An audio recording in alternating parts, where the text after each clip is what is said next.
All right, we have a quick demo for butts and guts. So this week, it's kind of like a WOD where you have a certain amount of reps, but instead of a WOD, you can't go to the next station until you complete all the exercises. So you kind of go at your own pace, but I would like you to stay. And if you do have to hop around for some relief, I would like you to stay on the same muscle group. All right, so complete all or as many as possible in 50 minutes, one or the other. If Julia sees that she needs to make some adjustments in tonight's class, we'll see those later by your coach. Kettlebell iso seesaw lunge. So it says 60 by 60. Now you could break that down. That could be 3 sets of 20 per leg, but it's 60 total however you want to break that up. Typically a seesaw lunge looks like this. All right, we would have dumbbells. You're going to have a very slight bend in your leg. You seesaw forward as the back leg comes up, and then I go right into a lunge. So notice my back foot never comes in to my regular foot. I see this a lot and then a lunge. Now I have very good balance. So what we can also do is we can get an equalizer, which is our little hook thing, and you can hold on here and then lunge while holding on to your equalizer. Another option that we could do, and I need a plier, to show you. So this is another way that can help you if you are struggling with that motion. You would do a seesaw here, and then just lunge like this. So up and seesaw, down and lunge. All right, so it's 60 per leg. You just have to complete them however you want to break that up. The next leg exercise would be off the tires, wherever it is. This leg is straight, the ankle stays straight. This toe is angled out. I'm going to have a dumbbell or a kettlebell by my far leg. This leg never bends. It's got to be straight, so your body has to fall out and away from the tire. So what I'm going to do is I'm going to come down, put my weight down, come up, and then pick it up. That's 1, 2, 3, just like this, 4, 5. So I'm counting every rep, 6. But notice how I'm just kind of going on an angle. So I feel that all in my glute connection here. I have 60 by 60. Again, some of these numbers may change after tonight's class and Julia sees what we can handle, but for the most part, that would be like 20 per leg for 3 sets. So that seems pretty reasonable. And then lying on the bench, isolated bridge.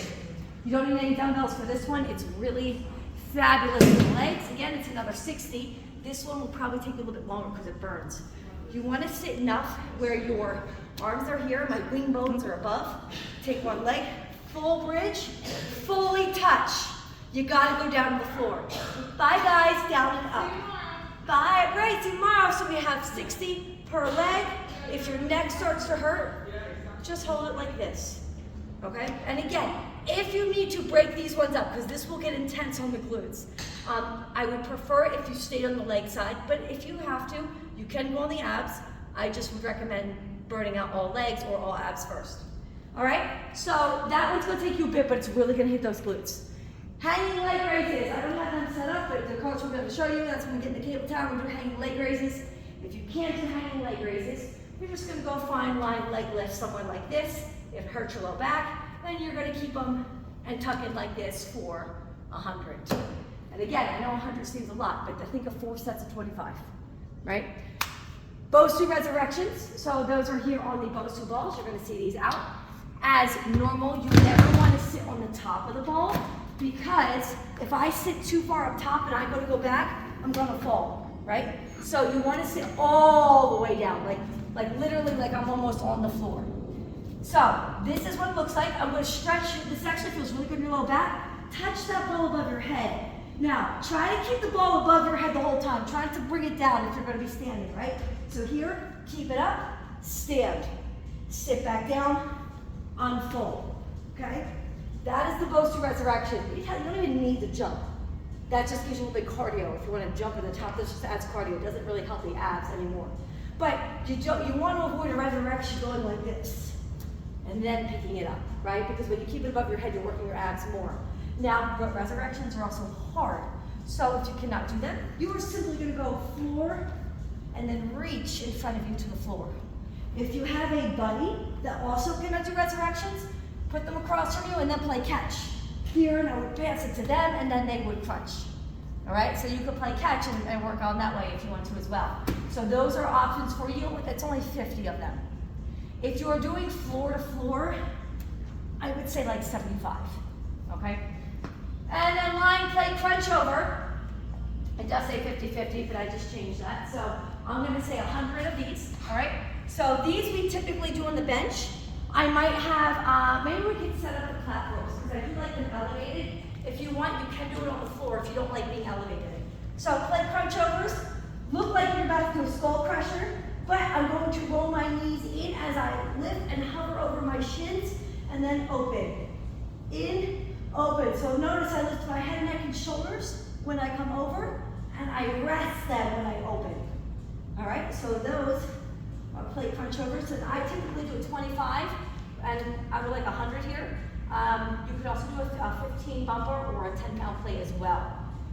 If you are able to complete all of that, and again, usually I get to test drive this class, but tonight you guys do.